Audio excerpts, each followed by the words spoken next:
জাতীয় পার্টির সাথে ভারতের একটা গভীর সম্পর্ক, হাসান মোহাম্মদের সাথে গভীর সম্পর্ক ছিল।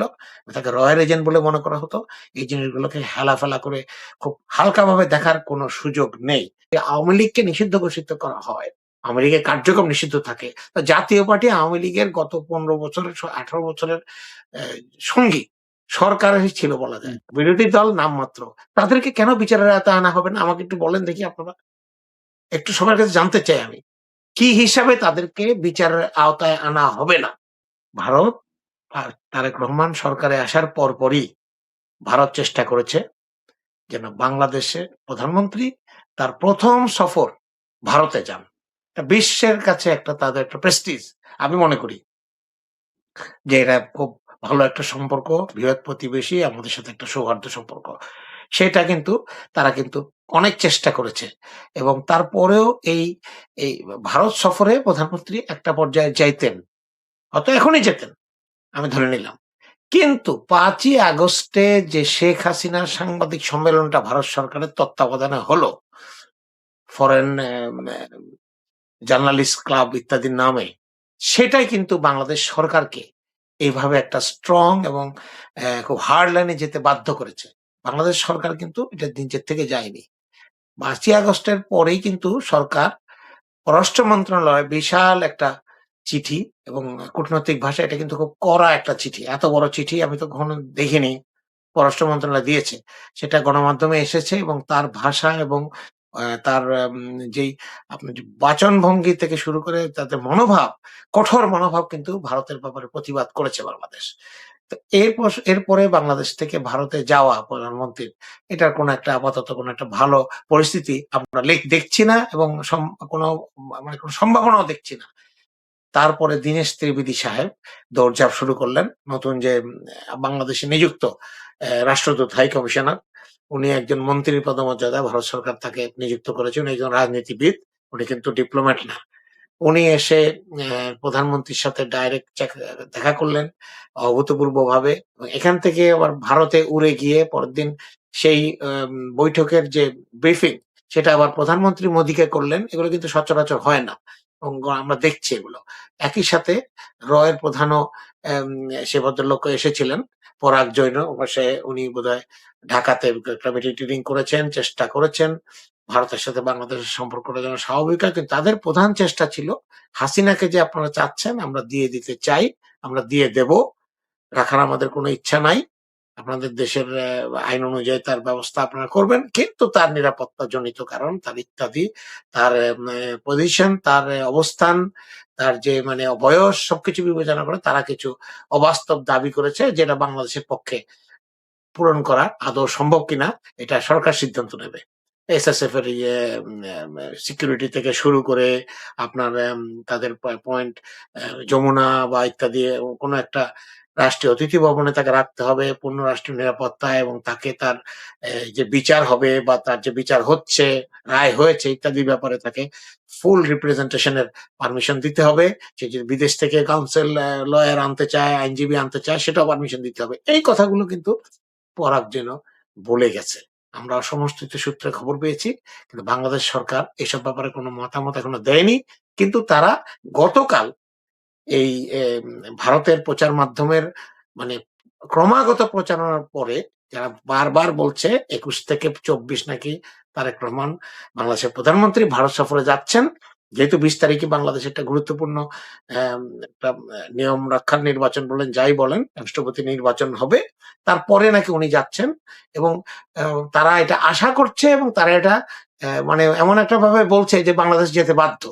এবং আমাদের কিছু মিডিয়া এটাকে মোটামুটি খুব প্রচার করছে। যে ভারত যখন ইচ্ছা প্রকাশ করে তখন কিন্তু বাংলাদেশকে এটা করতে হয়।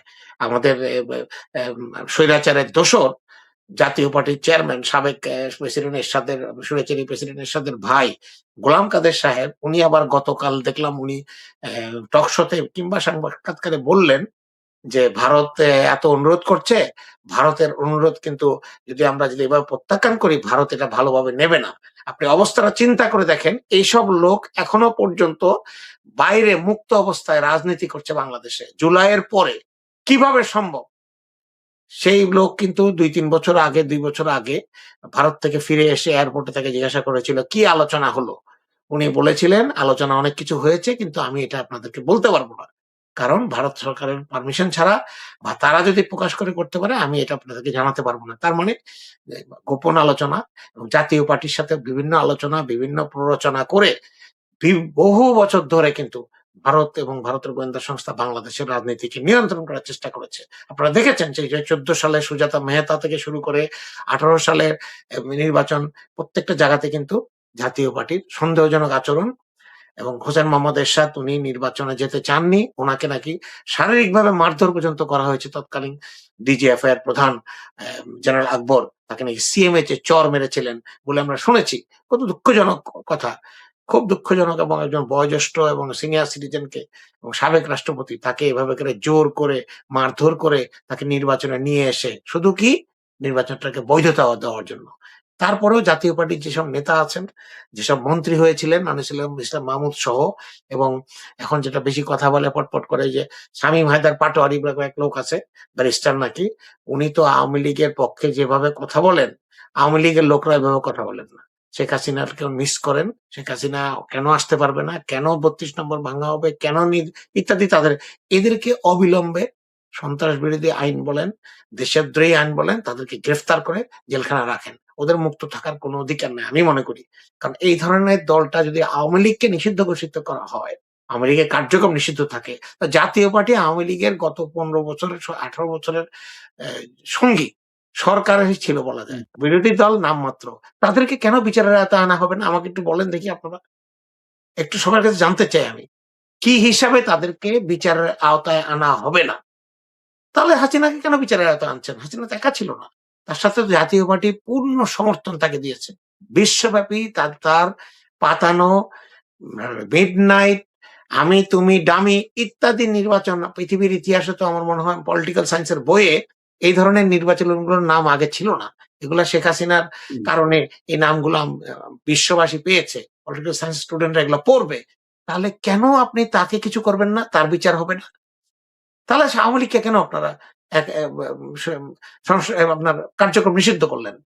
এই জিনিসটা ঠিক হওয়া প্রয়োজন এবং ভারতের ব্যাপারে সবসময় জাতীয় পার্টির সাথে ভারতের একটা গভীর সম্পর্ক। হাসান মাহমুদ এরশাদের সাথে গভীর সম্পর্ক ছিল।